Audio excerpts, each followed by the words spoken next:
ನಾನು ನಿಮ್ಮ ಪ್ರವೀಣ್. ಇವತ್ತು ಏನಂದರೆ ನಮ್ಮ ತೋಟದಲ್ಲಿ ನೀರಾವರಿ ಪರ್ಮನೆಂಟ್ ಲೈನ್ ಮಾಡ್ತಾಯಿದ್ದೀವಿ.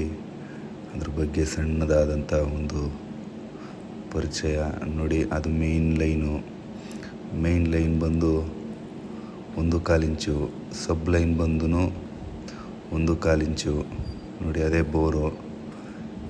ಇವಾಗ ಇದನ್ನು 35 ಅಡಿಗೆ ಒಂದು ಸೆಂಟರ್ ಮಾಡ್ಕೊಂಡಿದ್ದೀವಿ. ಒಟ್ಟಿಗೆ 1 ಎಕರೆ ಇದೆ. 1 ಎಕರೆಗೆ ಇನ್ನು 8 ಸಬ್ ಲೈನ್ ಮಾಡಿದ್ದೀವಿ. ಸಬ್ ಲೈನ್ ಬಂದು 1.25 ಇಂಚ್ ಹಾಕಿದ್ದೀವಿ. ಎಲ್ಲ A1 ಪ್ಲಾಸ್ಟ್ ಹಾಕಿದ್ದೀವಿ. ಎಲ್ಲಕ್ಕೂ ಕಂಟ್ರೋಲಿಗೆ ಅವಕ್ಕೆ ಒಂದೊಂದು ಲೈನಿಗೂ ಒಂದೊಂದು ಇದು ಮಾಡಿದ್ದೀವಿ. ಗೇಟ್ ವಾಲ್ ಇಟ್ಟಿದ್ದೀವಿ ನೋಡಿ. ಇದು ಮಾಡಿದೆ JCB ಎಲ್ಲ ಟ್ರಂಚ್ 2 ಅಡಿ ಟ್ರಂಚ್ ಮಾಡಿದ್ದೀವಿ. ಆ ಟ್ರಂಚ್ ಒಳಗಡೆ ಸಬ್ ಲೈನ್ ಮಾಡಿದ್ವಿ. ಏಕೆಂದರೆ ಮಳೆಗಾಲದಲ್ಲಿ ಏನು ಸಮಸ್ಯೆ ಇರಲ್ಲ, ಬೇಸಿಗೆ ಬಂತು ಅಂದರೆ ತುಂಬ ಸಮಸ್ಯೆ. ಆಮೇಲೆ ತೆಂಗಿನ ಗಿಡಕ್ಕೆ ಗೆಡ್ಡೆಗೆ ಮಾಡ್ಬೋದು. ಇವಾಗ ನಾವೇನಂದರೆ ಇದರಲ್ಲಿ ಏನಾದರೂ ಬೇರೆ ಬೆಳೆ ಬೆಳೀಲಿಕ್ಕೆ ಎಲ್ಲದಕ್ಕೂ ದನ ಕರಿ ಎಲ್ಲದಕ್ಕೂ ಮೇವು ಬೆಳೆಯೋದಕ್ಕೆ ಅನುಕೂಲ ಆಗಲಿ ಅಂತ ಮಾಡಿದ್ವಿ ನೋಡಿ. ಇವಾಗ ಹಂಗಾಗಿ 2-in-1 ಆಪ್ಷನ್ ಆಗುತ್ತೆ ಅನ್ನೋ ಒಂದು ಉದ್ದೇಶಕ್ಕೋಸ್ಕರ ಆ ಥರ ಮೈಕ್ರೋಜೆಟ್ ಟೈಪ್ ಮಾಡಿದ್ವಿ ನೋಡಿ. ಇದು ಈಗ ಈ ಥರ ಸಬ್ ಲೈನ್ಗಳನ್ನ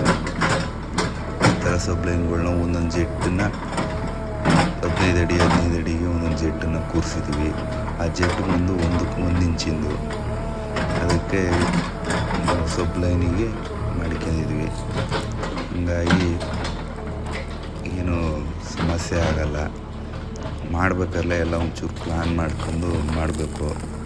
ಆಮೇಲೆ ಮತ್ತೆ ಮಾಡಿದ ಮೇಲೆ ಸರಿಯಾದ ರೀತಿ ಮಾಡೋದು ನೋಡಿ. ಈಗ ಇದು 1 ಇಂಚಿಂದು 1 ಇಂಚಿ 1.25 ಇಂಚಿಗೆ 1 ಇಂಚಿ ಪೈಪಿನ ಜೆಟ್ ಮಾಡಿದ್ವಿ.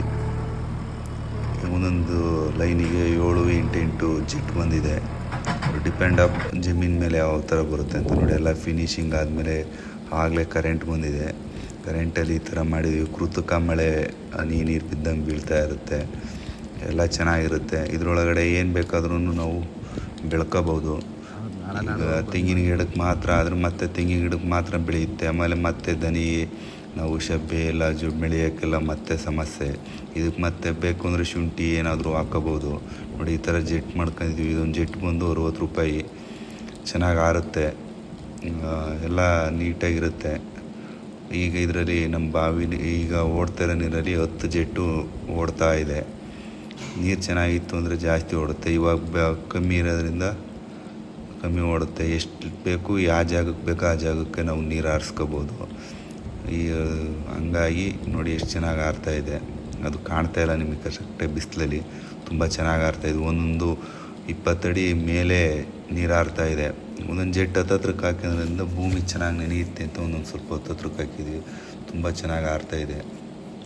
ಕೃತಕ ಮಳೆ ಊಹಿಸಿದಂಗೆ ಆಗುತ್ತೆ ನೋಡಿ. ಈ ಥರ ಜೆಟ್ಟನ್ನು ಫಿಟ್ ಮಾಡ್ಕೊಂಡಿದ್ದೀವಿ. ಇದು ಬಂದು ಸೇಮ್ ಅದೇ ಥರ. ಇದೊಂದು ಬೇರೆ ವೆರೈಟಿ. ಇದೂ ಬಂದು ಇದಾಗಿದೆ. ಇವಾಗೆಲ್ಲ ಮತ್ತೆ ಫಿಟ್ ಮಾಡ್ತಾಯಿದ್ದೀವಿ ನೋಡಿ. ಇದೆಲ್ಲ ಆದಮೇಲೆ ಈ ಥರ ಚೆನ್ನಾಗಿ ಬಂದಿದೆ ತೋಟ. ಎಲ್ಲ ಲೈನೆಲ್ಲ ಸೂಪರಾಗಿ ಬಂದಿದೆ ನೋಡಿ. ಈ ಥರ ಒಂದೊಂದರಲ್ಲಿ 2 ತುಂಡಿದೆ. 4 ಲೈನ್ ಮಾಡಿದ್ದೀವಿ ನೋಡಿ. ಎಲ್ಲ ನೀಟಾಗಿ ಅದ್ರ ಮುಂದಿಂದೊಂದು ಚಾನಲ್ ಐತೆ, ಅದ್ರದ್ದೊಂದು ವಿಡಿಯೋ ಮಾಡಿ ಹಾಕ್ತೀನಿ ನೋಡಿ. ಇವಾಗ ನೋಡಿ ಮಳೆಯಲ್ಲಿ ಎಲ್ಲ ನೆಂದಿರೋ ಥರ ನೆಂದಿದೆ. ಎಲ್ಲ ನೆನೆಸಿದ್ವಿ. ಇದು ನೆನೆಸಿದ ಮೇಲೆ ನಿಮಗೆ ಹಾಕಿರೋದು ನೋಡಿ. ಇದೆಲ್ಲ ಇದೆ ನೆಂದಿರೋದು. ಇದು ನೋಡಿ ಎಲ್ಲ ನೀಟಾಗಿ ನೆಂದಿದೆ. ಮಳೆ ಊದಂಗಿದೆ ನೋಡಿ. ಇವಾಗ ತೋಟಕ್ಕೂ ಚೆನ್ನಾಗಿದೆ ಬೇಸಿಗೆಲಿ.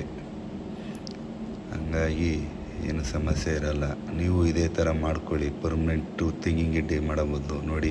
ಇವಾಗ ಖಾಲಿ ಹೊಲ ಹಿಂಗಿದ್ದದ್ದು ಆ ಥರ ನೆಂದಿದೆ. ಚೆನ್ನಾಗಿರುತ್ತೆ. ನೀವು ಮಾಡ್ಕೊಳ್ಳಿ, ಅನುಕೂಲ ಪಡ್ಕೊಳ್ಳಿ, ನೀರು ಸೇವ್ ಮಾಡಿ, ಎಲ್ಲದಕ್ಕೂ ಅನುಕೂಲ ಆಗುತ್ತೆ. ಹಿಂಗೆ ಸಪೋರ್ಟ್ ಮಾಡಿ. ನಾವು ಇದೇ ಮೊದಲು ಮಾಡ್ತಾಯಿದ್ವಿ. ಕೆಲವೊಂದು ತಪ್ಪಿದ್ರೆ ಇದ್ರ ಬಗ್ಗೆ ನೀವು ಎಲ್ಲ ಇದು ಮಾಡ್ಕೊಳ್ಳಿ. ಬಾಯ್.